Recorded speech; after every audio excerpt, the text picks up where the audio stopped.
The French River Follies, otherwise known as the Misadventures and Adventures of Le Voyageurs.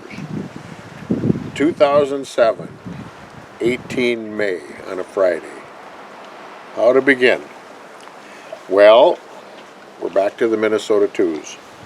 Beautiful, beautiful day in Duluth. I pull up to the rendezvous site, as always at Dave's, and Mel, Kevin, John, and Dave are already sitting on the side doorsteps imbibing the pussers.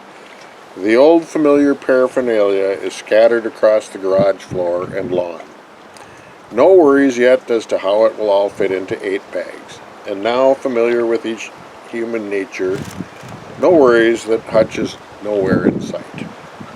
Actually, the Friday afternoon caravan to Woody's is only 4. Kevin, Ron, Mel, and Dave. John is driven back to his house to finish last-minute chores. Of course, comments about how it's easier to have one job than to be John with, in a Zen sort of way, having no job but really all jobs. And of course, Hutch is still getting his gear in order very early Saturday morning. Actually, this is not Hutch's fault. Dave had emailed him the dates of the trip only 3 months before. Always a good feeling, anticipation, expectation of seeing Woody, Kim, Peter, and Benjamin. Woody's in the process of moving back to Duluth, Minnesota. A big, big moving van is parked. Empty. Just a few things to move in the morning, says Woody. On Friday night at least, we agree.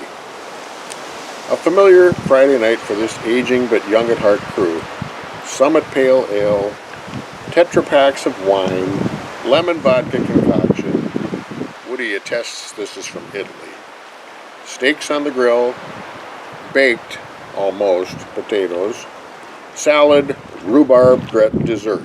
But most importantly, conversation.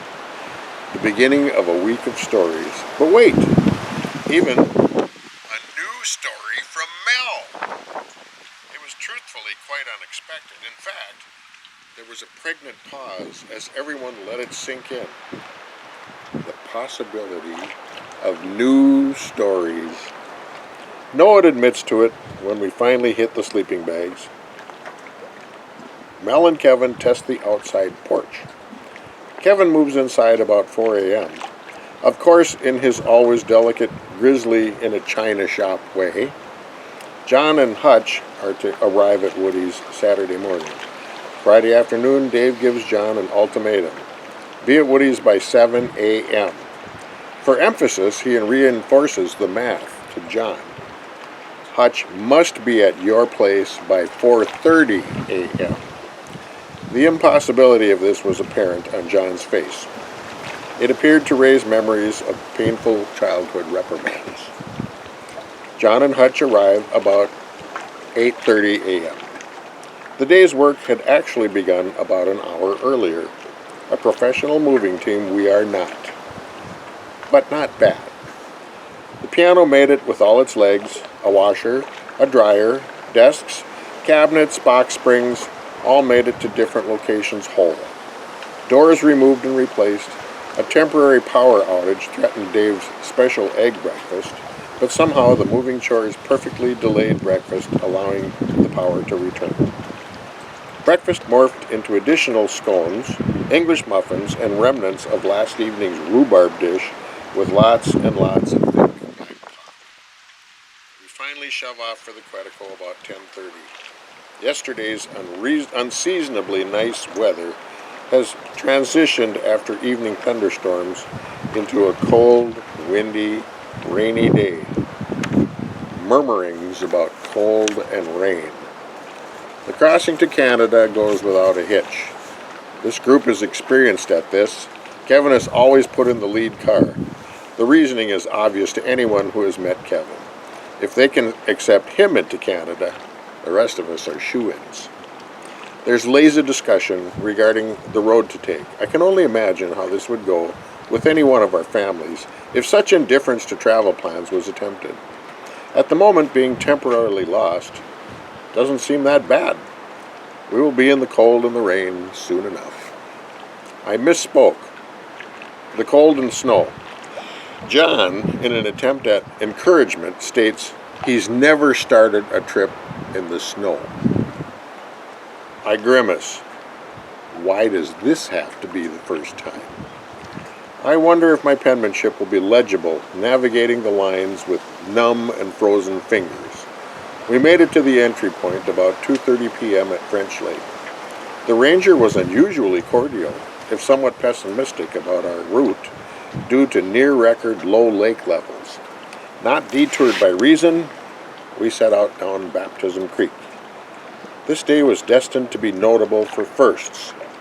Moving steadily down Baptism Creek, it seemed we were going to actually make our planned destination.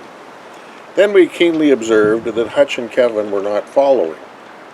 We traced our route back to find them on the bank with a hole in Kevin's Minnesota tube. Back to a campsite at French Lake, which is the park headquarters. John made a trip to a nearby outfitter, and voila, we have a replacement Kevlar Souris River canoe.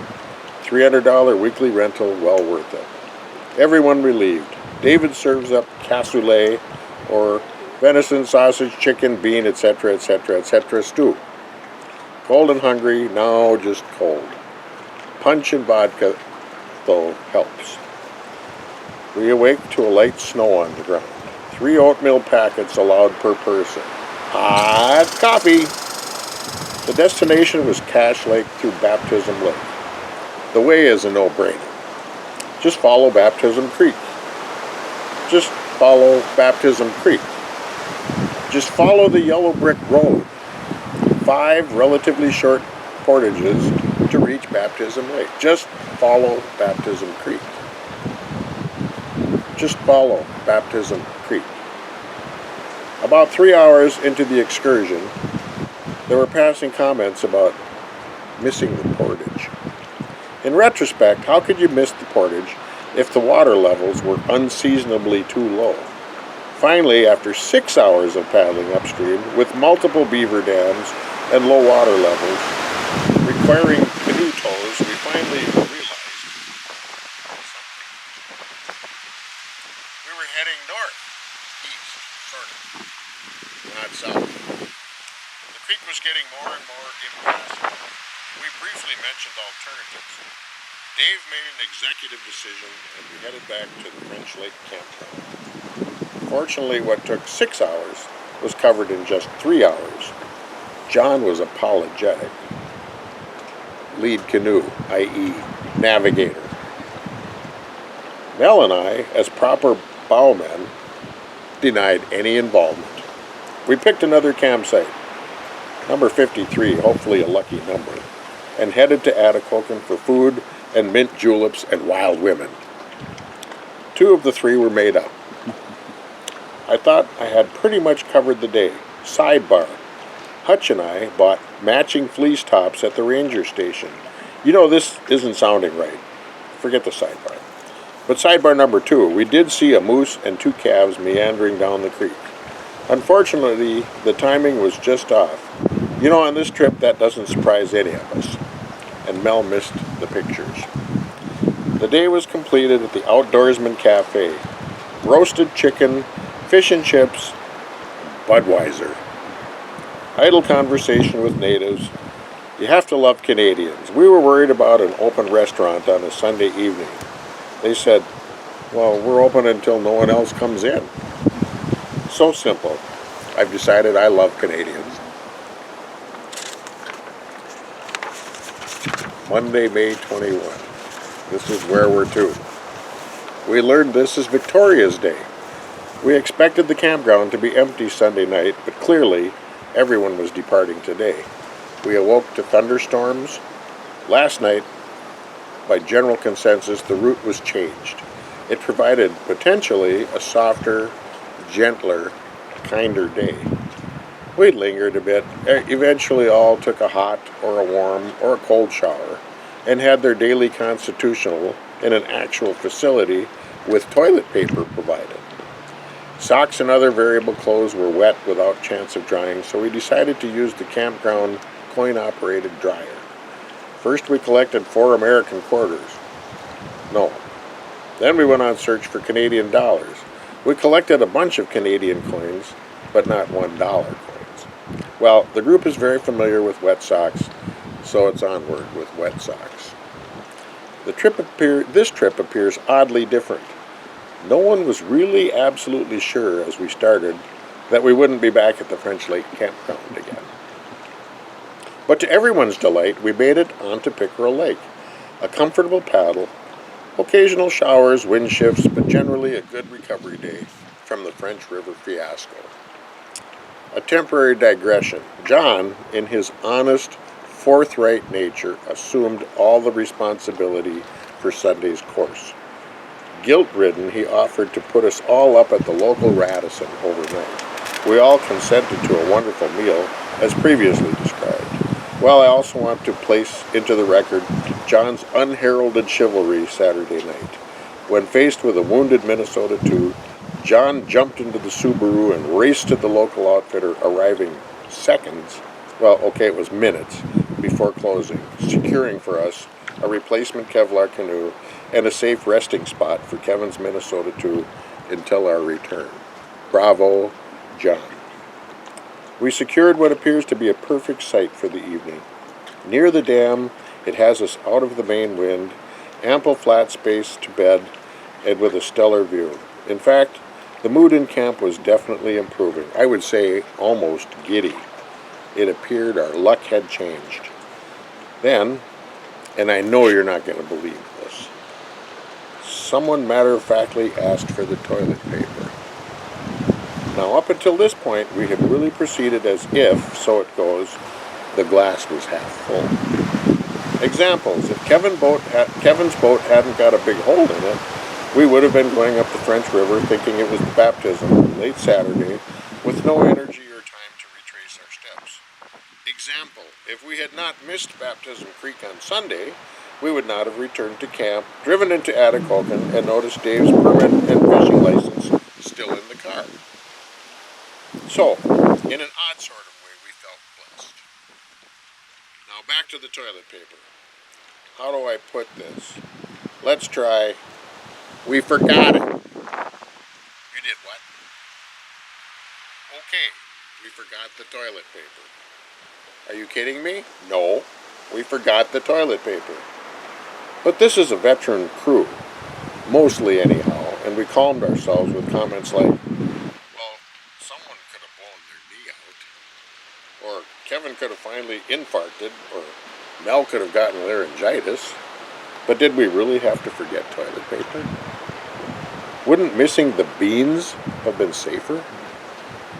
This Quetico thing, is it a hobby, a passion, a love, or how about a religion? The Queticuthrans only hold outdoor services, travel only by canoe, have deep respect for the whims and powers of wind and rain and cold and sun. But as we talked about it, we realized it would rapidly divide into sects. Well, at least 6. For now, we are the Queticuthrans. Raining again, tarp up, all underneath, drinking punch and rum. Mel telling joke number 36, number 62, and number 125. Kevin's story of the 3-legged pig was one of his favorites.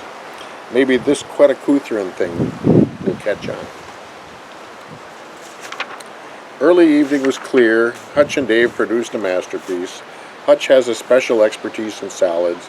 Contents: lettuce, red pepper, dried cherries, carrots, diced onions, tamari-soaked almonds, fresh dill, and grape tomatoes. Wow! Followed by Italian sausage-laced spaghetti in excess. 6 very hearty eaters couldn't make it through it all. After dinner was quiet. Dave and Hutch threw a few lines at fish without a bite. Some read. Mel, in an attempt to bring the Queticuthrans into the 21st century, listened to an audiobook, Master and Commander. Dave experimented last evening with an outdoor gizmo called a bivy sack to allow a bug-free, dry sleep out of the tent. Last night we had a long rain, and David finally decided on the tent. Tuesday, May 22. The routine morning events: coffee, 2 pots, pancakes, syrup, a new recipe, were suddenly interrupted by Hutch's discovery of the paper towel, or toilet paper substitute. But it got wet last night. Everyone, realizing this is the ultimate trip of screw-ups, hoped that this was the one for today. Time will tell. Eating pancakes, Mel maintains the banter. Moving randomly through topics, he mentions that the American speech version may actually be truer to the old than the British version. This was immediately noticed. Now, as a matter of introduction, I will now mention I intentionally brought Robert's Rules of Order, revised edition, abbreviated version. Or was it Roger's Rules of Order? I think it's Robert's. To attempt to civilize the discussions of the Quetecuthran Six, realizing the fragile nature of these interchanges and needing to make sure we added permanence to the record, a motion was presented. Whereas Mel, having been born and bred in England with maturation in the Royal Navy, and a lover of the spoken language with all its inflections and meanings, has hereby declared that American English is more pure to Old English than the British version. This was immediately seconded and approved by vote. Now Mel, it's part of the permanent record. Nah, we can't take it back. And just like that, it appeared our luck changed. A solo canoeist appeared at the portage near the dam. It was almost like a light bulb switching on. Maybe, just maybe, he had toilet paper. Kevin and John resolutely crossed the dam to bargain. Amazingly, to the rest watching, he dug in his pack, and the conquerors returned with not 1, not 2, or 3, but even now I can't believe it, 4 rolls of toilet paper. I have no idea what they exchanged, but heroes they returned. You can't imagine the tension relieved by these 4 rolls of toilet paper. Winning the Publishers Clearinghouse sweepstakes couldn't have felt any better. The eventual route today, from the South Dam on Pickerel Lake west to Pine Portage, across Deux Rivières Portage, through a no-name lake, across Mud River, into the North Bay of Sturgeon Lake, just into Sturgeon Lake. The wind picked up, discouraging struggling up Sturgeon to Blueberry Island. The day remarkable for perfect temperatures, not expected from the pre-trip extended forecasts. Met a group from South Carolina, heavily accented, so much so that Kevin swore they were from Wisconsin. You know I love Kevin, even if he is a jerk. Their oldest traveler is an 80-year-old named Harley, who dumped the day before in the chilled waters. He didn't look the worse for wear when we saw him. Of course, they offered us Canadian Club and water at about noon. I imagine that might have gotten some of his color back. The Mud River was beaver dams and muck and about 4 inches of water. Everybody made it through, glad that this wasn't August with higher temps and lower water levels. The campsite is out of the wind with adequate tent sites, developed fire pit, and a shallow water entry encouraging and then committing us to a cold, invigorating bath. Mel pulled out his kites and yipped and hollered like a 6-year-old out for the first time. Dave promised us a cake. Just the thought delighted everyone. A bit out of order but worthy of mention, coming into Pine Portage, we witnessed a snow shower of aspen seeds. Although a nuisance inhaled, they were appreciated greatly.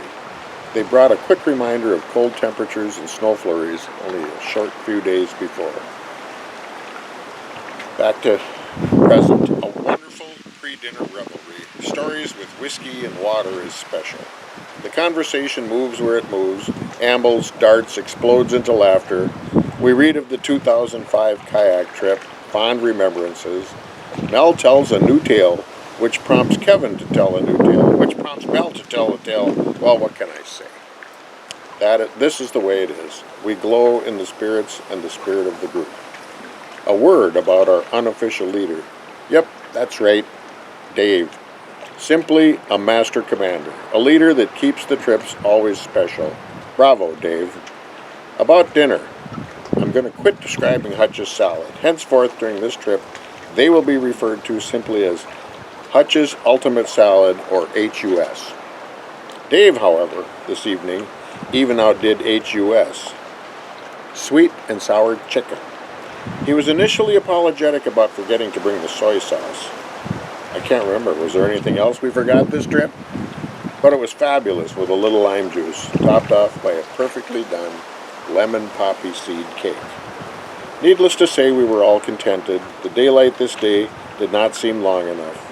Tonight, if we could have had a fire, I think we may never have gone to sleep. The companionship was that good. Before we end Tuesday, there was a bit of a reality check. Dave spotted a moose swimming to this side of the lake. He made 3/4 of the journey through choppy waters and then distinctly lifted his head and promptly headed back from where he came. Something to say for the smell of this crew, even with a bath. Wednesday, May 23rd. Intermittent rain during the night, overcast, but not cold. Everyone starts a little quiet this morning, no reason. After a day or two, a rhythm pulses through the time and space and movements of the trip. It is there, but probably not to describe. You would know it, but only if you've actually experienced this kind of trip. You can watch the Green Bay Packers on TV, but it's not like being at Flambeau Field. I knew that analogy would bug Kevin. This inadequate log can never be like experiencing the trip. Morning conversation over coffee, as it often does, goes to previous trips. The map is pulled out to describe a particular trip route, and quickly it's apparent so many trips makes exact remembrance of a single trip almost impossible. Clearly, the initial trips were about destinations, but this trip emphasizes in all its twists and turns, it's the journey that really binds us together. The route today is down North Bay of Sturgeon Lake, stop over at Blueberry Island, finish crossing North Bay into Russell Lake to Chatterton Falls. Temperatures moderate, sun rarely peeks out of clouds. However, steady stiff headwind makes going slow. We encounter whitecaps on the way to Blueberry Island. Potential problems with the north wind bell. It takes in water from the bow to about 1/3 across, and John and Ron tuck in behind Dave and Mel without further incident. My first time on Blueberry Island. Dave gives me a guided tour, a momentary rest. Mel does a photo shoot of each voyager. We decide it will be a provocative start to the Quetecuthrin calendar. Kevin announces no damn bake sales for the Quetecuthrins. It appears this small band of outdoor evangelists will not quietly go away. Even the cups for evening Twinkies, arranged in a 6-cup perfect triangle to symbolize, well, we decide we will go forward with this newest nonprofit, at least until one of us gets struck by lightning. Lunch, the unusual, resting on the rocks of Lower Falls. Decision to walk the portage to Upper Falls and try fishing. Hutch gets 2 walleye on the first 3 casts, one a beautiful 3 or 4 pounder. For laughs, Ron is allowed to hold a fishing rod. Kevin patiently explains the proper technique of casting with a spin rod and then dives for cover. Hutch and Dave and Ron cast. Mel waits patiently for photo opportunities, and John basks on the rocks, pretending to be dead. A northern, obviously in a manic phase, actually swims onto the ledge 3 feet in front of me to swallow my lure. It then swims up onto the rocks. How can you not believe beginner's luck? We make our way a short distance by canoe to a gorgeous sight in view of the falls. Sandy beach, cedar elevation, natural amphitheater, and the pink Corellius bar. Tents go up, sleeping bags are aired out, tarps put up. Evening cocktail feature is Pussers and Punch. A salute is given by John to the Minnesota 2 we trailed to Blueberry Island, quarter filled with wind-blown lake water. The group is in a particularly good mood. A group picture is taken at the Pink Corellius. It is announced tonight will include not only the walleye and spam, but also hot venison sticks. Could life possibly get better than this? A wonderful moment. Mel's father, Arthur, passed recently at age 91. Hutch asked Mel what his dad was like. Mel, in his best as a storyteller, brought his father to life for us. A fitting memorial. Dave toasted Arthur. Hear, hear. Arthur was, as we listened, a man who worked with his hands, a craftsman, a team leader, a man capable of courage, a man who dealt with tragedy and adversity, a traveler, a storyteller, a man who loved to meet and know people, a man who at age 72 was willing to move to America to be near his son. As with us all, there certainly is much of Mom in Mel, but to our good fortune, there is also much of Arthur. Again the group, fueled by punch and pussers, cackled almost until darkness. The meal was started on the Pink Corellius bar but interrupted by a shower, moving the location to under the tarp. Mel, as this group does respect traditions, continued in his minor role as friar of the Spam. Hutch read for us from the classically shaped Spam tin of its 70th anniversary and war wrap-up and spiced ham, or Spam. All complemented this evening with mashed potatoes, fresh potato, breaded walleye, and condiments, sitting close under the tarp, blessedly dry, already pleasantly drunk, and now comfortably full. Well, it was a sublime moment, topped off by Hutch calmly taking a long draw from the nearest bottle of cooking oil. I didn't see this, but word is Mel was sitting right next to Hutch with a sly smile on his face.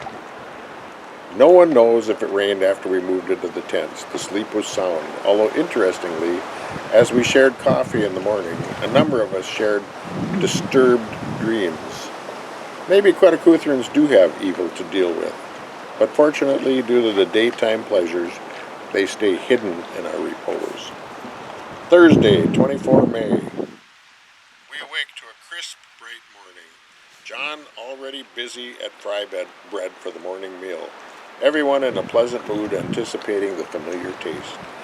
I hate to bring this up, but in all fairness to balanced journalism, I have to bring up my tendency to seek ground or water often from, to others, perfectly stable positions. This, of course, at least this is my story, must be genetic, although I can't remember either Mom or Dad just randomly falling over. And to my credit, anyone who was with on my first trip can attest that the falls or the hour have dramatically decreased. But still, it's there lurking. Last night, in the rush to move supper indoors, I took a slightly less than elegant fall over the rocks. Again, fortunately impulsively, Kevin still comes up to check on me as I try to get up. Always sympathetic, asking if I was okay. Well, by this age, I've fallen hundreds, who knows, maybe even thousands of times. Our bodies are phenomenal machines, and I think by now the gravitational crisis signals that we get sent through neuroimmunoendocrine routes are so well vested that serious injury would be nearly impossible. Now, to the hormesis, which incidentally sounds a lot like Hormel, which, as you well know, makes Spam wonderful Spam. For those who might think our discussions are always sophomoric, let it be known that Queticuthrans are capable of rather deep theoretical considerations in a Socratic method. This morning, we insightfully worked through a position paper indicating our consensus that we believe ourselves to be homocisopaths, believers that from an evolutionary standpoint, exposure to small amounts of potential toxins is actually adaptationally necessary for the body's ability to prepare for safe existence. As examples, small exposures to radiation or infectious agents prime the body's pumps, as it were, for later potentially more life-threatening adversaries. The position paper formally will be authored by our Socrates of the day, Mel. How one's importance to the group can change. Just days before, Dave was auditioning his bowman, or was auctioning his bowman for a mere $10. There should be more things in life that actually satisfy to the degree that they're anticipated, like John's fry bread and bacon. Thank you, John. Trip today, Russell Lake through North Bay of Sturgeon into Oliphant Lake. Hoping to camp near the Pickerel River entry, but had to move down the lake for a sight. The day gradually became overcast, then gained steam from a drizzle to a steady all-day rain. A brief panic that Dave may have left his rain gear at the previous site. Stopped briefly at Blueberry Island where all gear was found in assorted packs. A surprise at the canoe entry with the loon resolutely perched on its eggs on the rock. Not about to move, although within a few feet of Dave and Mel. Lunch changed to hot veggie chili, chopped onions, Wisconsin cheese, and Wasserbrot. All ate hungrily, hoping to gain warmth. Occasional temporary lightening of the sky, but continuous rain. Plans for a fish dinner initially discouraged by casting off camp shore. Dave, Kevin, John, and Ron decide to try below the river, below the falls at our camp, north end of Oliphant. We are rewarded with our limit of walleye. Spoils triumphantly displayed at camp with quick pictures to verify future fish stories. Hutch and Kevin, armed with aging and unequivocally sharp knives, fashion beautiful fillets out of our capture. The fish dinner will be gluttonous. Accompaniments include another HUS and mashed potatoes. Friday, May 25th. We awake to a cool, no cold, blustery morning. Feeling we had paid our penance yesterday, the current conditions are disappointing, but hot coffee helps, and it isn't raining yet. And any patch of blue sky is optimistically announced. Breakfast, 3 packets of oatmeal. Methodical preparations are made for the day's anticipated trip, which would quickly change. After a short paddle, we reached the longest portage of the day. The portage, advertised about a mile long, although strenuous, was to offer panoramic views of the Pickerel River. John and my plan was to hump up the incline double-packed, then drop gear, and more leisurely enjoy the portage, both coming and going for the remaining gear. But 2/3 of the way across, we heard a sharp whistle from the lead member of our group, Kevin. He came upon a man down on the trail. The essentials of the situation were a threesome were headed in the opposite direction to us. The most senior, although probably only in his early 50s, was seen while carrying the 3-man Winona, aka Minnesota 3, to first slump under the canoe and then fall off the trail. It was uncertain if he hit his head. The youngest member of the group related that he had been unconscious for minutes and upon awakening had been confused and amnesic to the events.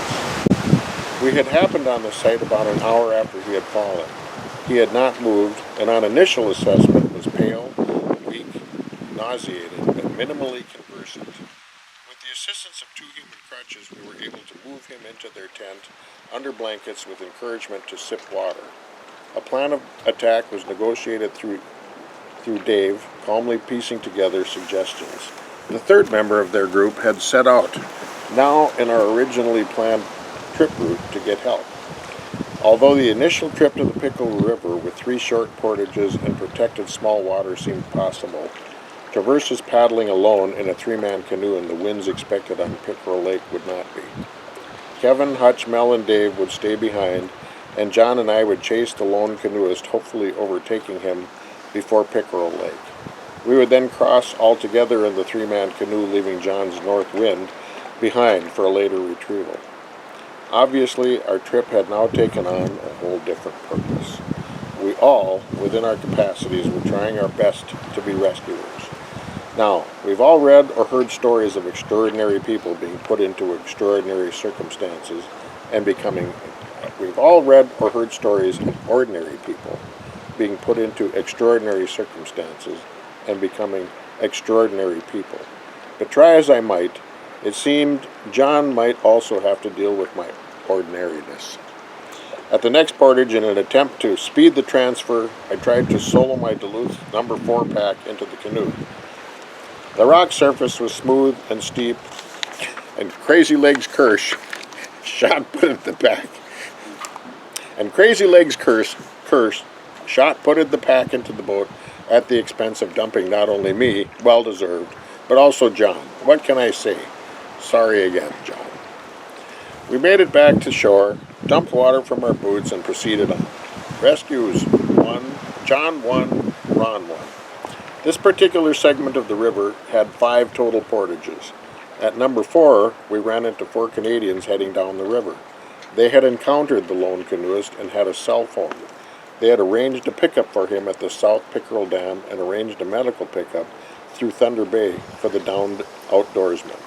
We arrived at the dam, finally meeting up with him. He was glad for the company, appreciative of verification of the plans, and worthy of a few handfuls of gorp to give him some much-needed nourishment. Surprisingly, literally minutes later, a beaver circles the site, landing and taxis up to us. We found out the cell phone contact had really provided only sketchy details of what and where and how things had happened. John and I helped to fill in updated details, at least by an hour. The float pilot seemed not nonplussed by the circumstances. His plan was to tie down the canoe to the float and with one member of the threesome fly to Fern Lake. I prefer to picture it as Tiny Fern Lake. Land and cart out the other 2 travelers. I realize the pilot and accompanying outfitter have an intimate, comfortable knowledge of these lands. Best float pilots are float pilots for a reason. Words like conservative or mundane or boring just don't seem to fit with a float pilot. I have to admit, having just traveled for the first time through that compact, narrowed waterway, I wasn't sure I would have wanted to be in that plane with an off-centered canoe strapped to a single float. John and I waited. A single canoeist arrived at the portage, unaware of our events, just entering that day into the Quetico. We talked easily with him, a connection made automatically, as he was from the Twin Cities. He moved on. We silently wondered what was happening on the Fern Oliphant Trail. John and I were privy to the rest of the story at 6 minutes to 6 p.m. I know the time because we had packed up our gear to head back down the Pickerel River to find our team with a shove-off time of 6 p.m.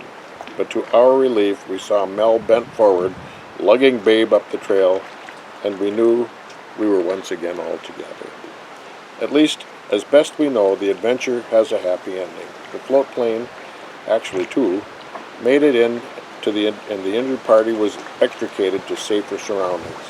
Now, I don't know all the details of the intervening several hours from John and my departure, but I really don't have to because I know Dave and Hutch as doctors, and Kevin as a nurse, and Mel as a friend, and the man could not been more fortunate. My only concern for him is awakening to see Kevin leaned over him, comforting him with the words, "I'm a nurse."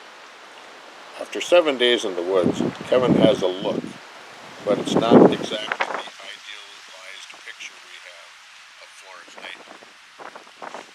With the wait this afternoon, I have an opportunity to review these notes. I realize I have not properly honored the place that Kevin assumes in this group.